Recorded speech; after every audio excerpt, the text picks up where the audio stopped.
107.3 FM, Occidental, California, community radio for West Sonoma County, streaming on the World Wide Web at www.cows.fm. And let's see if our mascots here are filling up to, it's 43 degrees in the studio, something's up with the heat, and so I don't know, our mascots may or may not be up to, 43 degrees. So if you hear me chattering, you know what's going on. All right.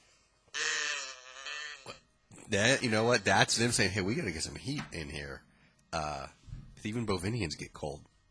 So now usually if we start with the Mission Impossible theme, say each guest has their own theme. And the Mission Impossible theme is generally for another guest. So probably I should have gone today with the Deep Cover song. For those of you who don't know, that's a Snoop Dogg song from about 20 years ago. Theme song to a movie about the it's an undercover cop and a CIA and drugs and just all sorts of stuff. And if there's anybody who if they were going to make a movie about his life, and actually they did, but like a kind of action movie or something, an action movie that moves into a more spiritual movie there at the end, or not near the last 50%. Deep Cover would be a good theme song, actually. Excuse me.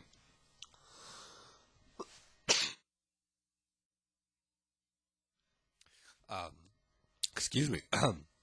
So with that, actually, the other thing is, I was trying to get, I said, the most amazing video that you're ever going to see. You guys are going to see in your life.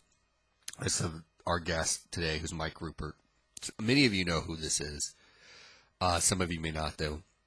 There's an amazing video I wanted to play, but I couldn't figure out how to download it from YouTube and then be able to play it on the air here of Mike confronting the director of the CIA on a live television broadcast back in 1996. And if you Google Mike Ruppert, CIA director, it should probably come up on YouTube.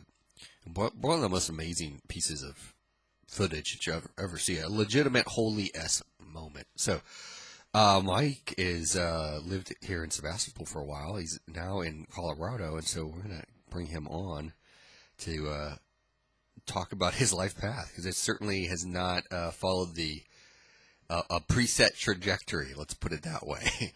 So, Mike, you are on the air, my friend. Hello, Matt. It's good to be with you again, but it's really good to be on Cows and to be plugged in consciousness with West County, because, man, I miss it. I love it. I made so many deep connections living there, and it's just good to be in that space again. Yeah. Well, thank you for taking the time to be on. You're calling all the way in from Colorado. Indeed. Okay, so for folks, probably of any zip code in the United States, in terms of people per capita who know who Mike Ruppert is, Sebastopol's probably up there, way up there at the top. Yeah. So, in fact, it's probably one of the few places where if I said to somebody, oh, have you seen Collapse, or have you heard this site from the wilderness, or, you'd have at least a shot of somebody being like, oh, yeah, I've read that or heard about it or whatnot. But for the handful of people whose literacy on such matters has not fully expressed itself, perhaps could you give them a brief rundown of how you got, well... Oh, dear. Yeah, I know. Now that I think, I'm like, how do we even... It's an hour show. Yeah. I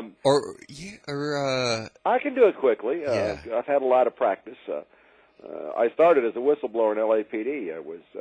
I come from a very heavy CIA, U.S. intelligence community family, and I was being recruited in the 70s into an operation where I would be protecting CIA drug shipments. I refused, and that kind of started this trajectory on my life. That was in 1978, so that was a long time ago. But since then, I've been an investigative journalist from the wilderness, was my newsletter for 8.5 years. We broke major scandals there. Our last big scandal was the Tillman cover-up, which spelled the end of From the Wilderness, but we counted coup on Donald Rumsfeld. So I'm a guy who's counted a successful coup on a sitting CIA director and a sitting Secretary of Defense, and has lived to tell about it. But I've written 2 books, Crossing the Rubicon, The Decline of the American Empire at the End of the Age of Oil, and Confronting Collapse, which was the companion book to the 2009 documentary Collapse by Blue Mark Films, which was a very, very successful film. I know because it was pirated 2 million times in the first year, and I got no pay. But I got a lot of Facebook friends. But I have been evolving like all of us over this journey and this trajectory that we've walked, and I'm grateful to have walked many years on the path of peak oil with you. And we evolve until we understand where we are right now, that planet Earth is in the most monumental crisis or set of crises it has ever experienced. And it truly is a crisis of human consciousness. And we are beginning to realize that we cannot heal ourselves or our lives unless we heal the planet, and that seems to be the package right now. Heal ourselves, heal the planet, and there is a shift underway, and I'm glad to be a part of it. I'm sure you are too. Yeah, so for folks who are wondering, okay, when's Matt going to start talking about astrology? All right. Mike's chart was one of I do these, write these articles on Sun Moon profiles, and one of the first ones I wrote was on Aquarius Sun, Capricorn Moon, which I entitled, The Revolution Will Not Be Leaderless. This is a quote. Now, this is not a quote from me. This is a quote from a book, Sun Sign, Moon Sign, by Susie and Charles Harvey. So this is for Mike's combination, Aquarius Sun, Capricorn Moon, which is also the same combination as Rosa Parks, Abe Lincoln, Jaime Escalante, Henry Rollins, and also, Mike, this new drug war documentary, it's coming out this year. It may have already come out. Not the American drug war from a few years ago. This is a new one, and I can't recall the title, but I saw the trailer, and it looked like it really got deep into things. Do you know the one I'm talking about? No, I haven't heard of it, but that doesn't surprise me. I've been in so many I can't even count. Yeah, and, I actually don't think you're in this one. Amazingly enough, but it's really good. It's a type that would be Mike Ruppert approved. Like, they get deep into it, and I ran a chart for it based on its premiere date, Aquarius Sun, Capricorn Moon. Oh dear! And I meant to email that to you. But so, anyways, this paragraph is from Sun Sign and Moon Sign by Susie and Charles Harvey. You are a broad-minded, deeply thinking citizen of the world who feels the yoke of personal responsibility to those less capable than yourself. Your complete integrity and dedicated search for a truth that is practicable and helpful to the majority makes you loved and respected by friends and colleagues. Honesty, firmness of purpose, and crystal clear foresight are your finest gifts and make you an individual others will not forget. They feel they can depend upon you utterly because you believe in the highest and best in others and therefore tend to bring out the best. And then let's see, the images, they have these two images for integration. These are metaphoric images for healthy expressions of the different sun-moon combinations. So for this one, Aquarius Sun, Capricorn Moon, a revolutionary is elected president, and an alien civilization comes to Earth to rescue man from imminent destruction, which, having followed Mike's work since, 2003, I would say that those are... Do you find those images resonate with you on some level? Scarily so, Matt. I mean, look, I'm only a spectator now, and I hold space and I show up, but I am really pleased with how astrology has helped me, especially in the last year. And let me just say real quickly that my Gaian consciousness, my awareness that Mother Earth is a living planet, fully blossomed, if you will, into adulthood this last year when I was in West Sonoma County. And now I'm at 8,200 feet in the Colorado Rockies near Mount Blanca. But we have crystal clear skies, even though it's 6 degrees here. That'll make you feel better. But I am now fully aware as I look up into the heavens, especially when I see the moon as a spherical body, that of course everything out there is alive, and how could it not interrelate? And I'm grateful for that awareness. So you guys don't have chemtrails up there? Oh, we have in the summer months, especially before Sandy, we have tons of chemtrails over the San Luis Valley. It's a very sacred spot, but it's also a very important weather spot. We are not having them lately, but we get stuck with them here too. Yeah, I sometimes if I go hiking and there'll be one that's right directly above me, I think, gee, I wonder, do they know I'm out and about? And they're trying to, no, it's not just from, no, that's my ego speaking. But you sometimes got to wonder when there's one directly, you're like, if I shot straight up, I'd hit the chemtrail. Yeah. Like, what's going on here? Yeah. Yeah, it's really depressing and they're all out there. By the way, your evil Astro Twin. I'm always fascinated by this. I try to pick two people with the same Sun-Moon combination who are vaguely similar but on complete opposite ends of the spectrum. Mm-hmm. Like for instance, Martin Luther King is Capricorn Sun Pisces Moon. So is the KKK, which is, and so is Rush Limbaugh. Oh no! Which is like, whoa, that's just crazy. They're like, because they're kind of similar. They're both known for their speaking, but one is good and one is it's really bad. Who's my evil twin? Your evil Astro Twin. You're gonna love this or hate it. Ayn Rand. Oh, no kidding. Yeah, which kind of in a strange way makes sense. You know, like you're both writers who've had controversial, influential, but she was for the she was here to destroy the civilization, and you've come to help it. Yeah, it's crazy. Mine, there was one guy who set up this communications network, and it was what they were going to use in Britain if the Nazis invaded. And the guy who set that up was Cancer Sun Aries Moon. And then there was a guy in France who totally. Oh no, there was a who was it? He was like a publishing mogul in World War I. He got Britain into World War One. I was like, oh, that is weird. It's like a evil version of me. Yeah. But so now this transition that you've made from being totally analytical, South Node in Virgo, to having much more of a spiritual consciousness.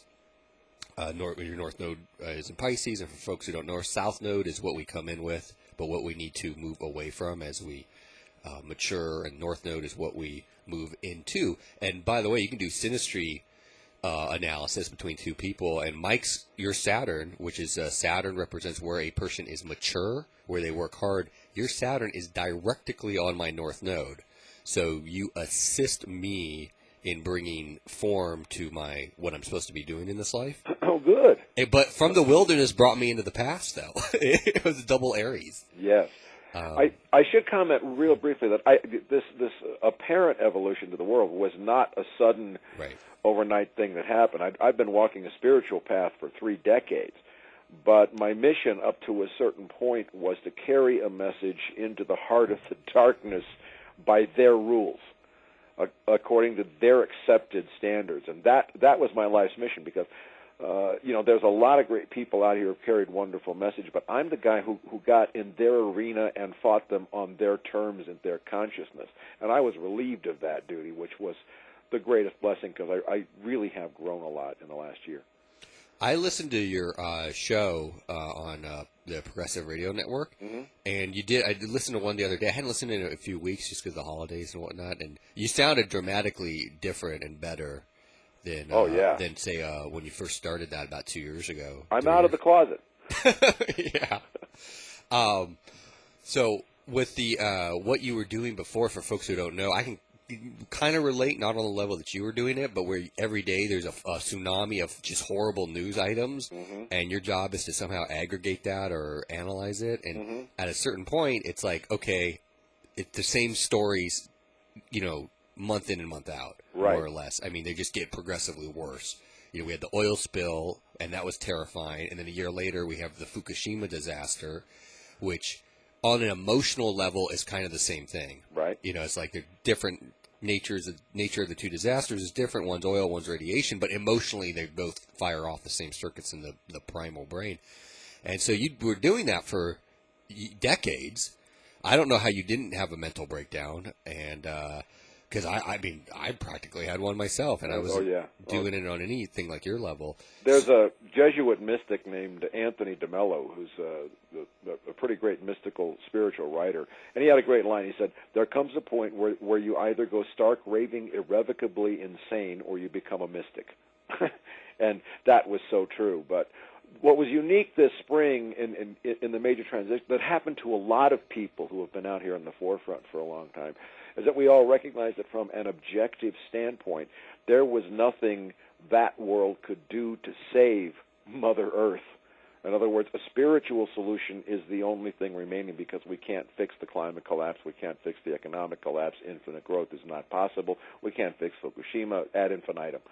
And that was a great liberating moment.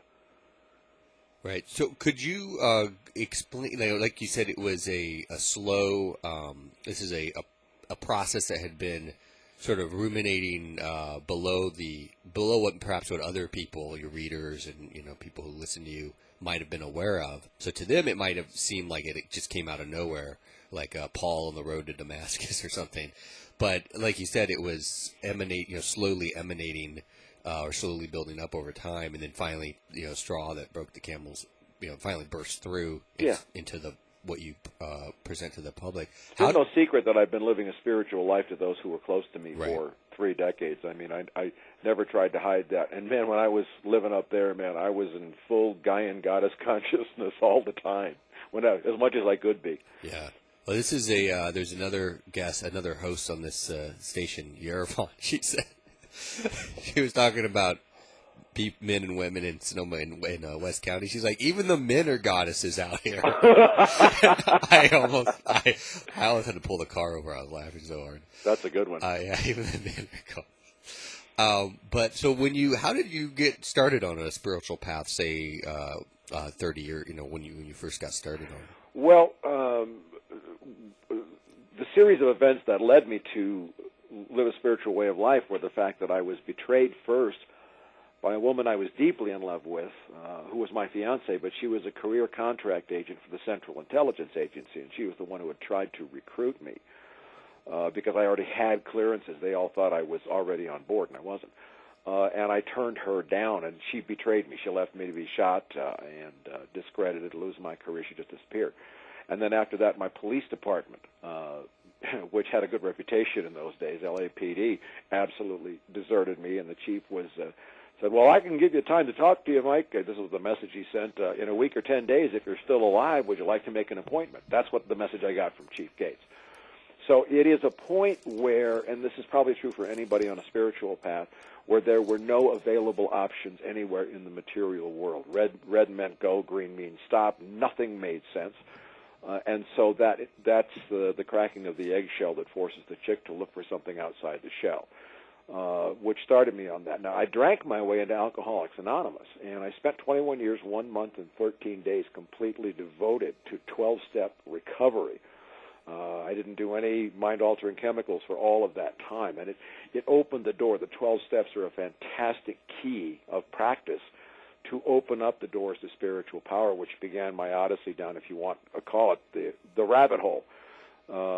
Which culminated through my own evolutions over time to me living up there in what I still regard as one of the most sacred, holy, wonderful, aware places with so much energy, close to Terence McKenna's life, close to Luther Burbank's life, close to all this consciousness that's there. And that was, that was the end point of the evolution. But I still live by the 12 steps.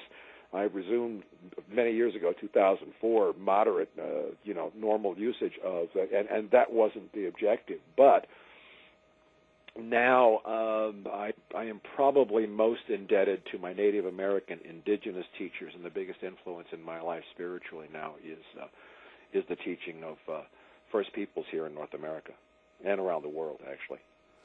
Yeah, I remember when I first read your story about how you became aware of all this stuff back in the 70s, and I was maybe 24 or so when I was reading. This is back like 02, 03. Mm-hmm. And I remember thinking to myself, well, Mike was, 27, 28 when that all happened? Mm-hmm. So you were still a pretty young man. Yes, I was. And for the folks listening out there, that means Michael hadn't even hit his Saturn return yet. So in astrology, you're not a quote, a true adult until you hit your Saturn return, which is around 29. So Mike was still a kid. And the psychic shock must have just been overwhelming. I don't want to say, have you relived that or anything like that, but you've got a woman you're in love with who basically, pulls a stunt of all stunts. Your job goes kaput. And since your family was totally tied into, your family had all worked in the security establishment, mm-hmm.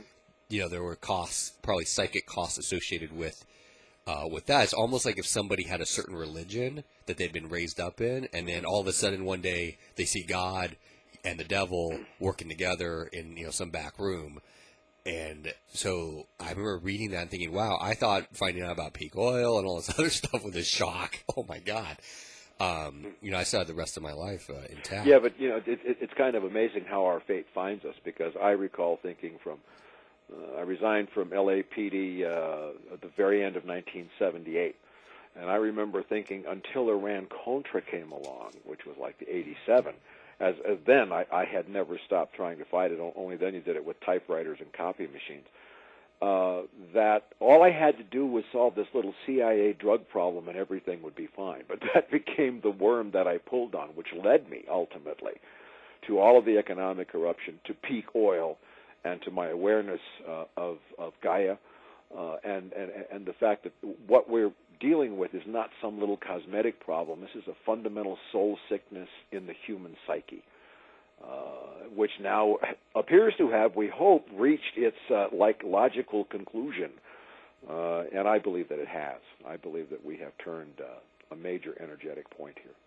Are you seeing something, or maybe, I don't know if you may not be seeing it up there because you guys are in kind of a unique spot, but something where people who 5 or 10 years ago might have been arguing over climate change or something like that have ceased arguing and are kind of, it's almost like everybody's kind of, some light bulbs gone off that something really, really big is in the works? Yeah. There has been a marked change in that, and nobody wants to debate the lesser, smaller issues now.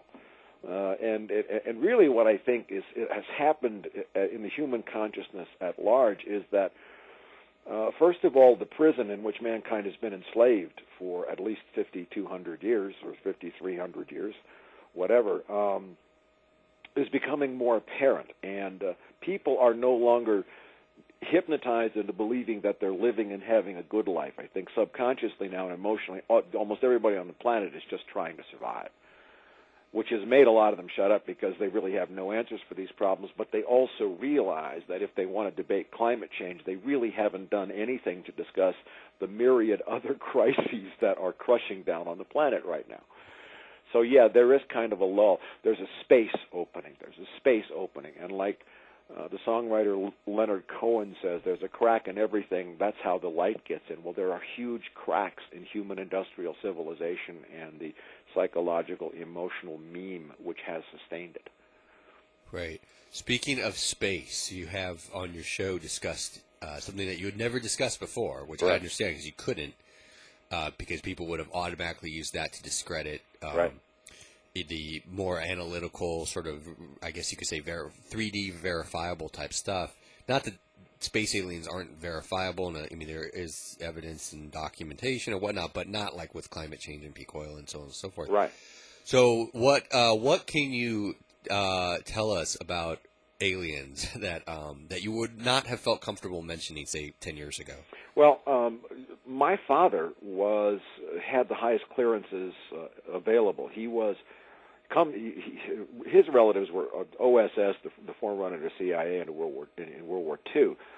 Dad was a decorated Air Force aviator and an officer during the Korean War, and he was stationed in interceptors in Presque Isle, Maine, waiting for the Russians to come over the pole during the Korean War.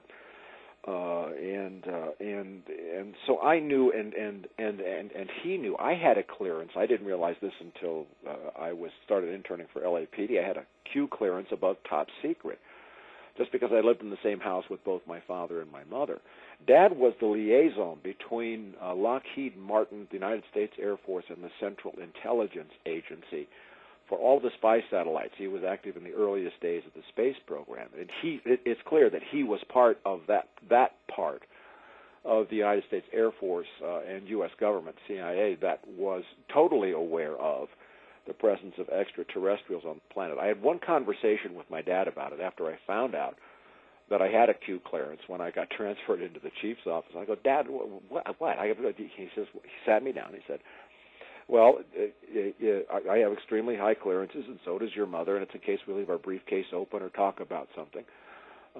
And that's done. And it all gelled for me at once because of his relationships with the government, that a lot of this had to do with ETs, but I had a great respect for his clearances, and military people and people like that have incredible honor when it comes to that. Plus, they can be thrown in prison for 50 years if they talk about without a trial. So, but I looked at my dad and I said, Dad, you were up there flying F-89s and F-90s, and did you see any UFOs and encounter those? And he said, we can't touch them.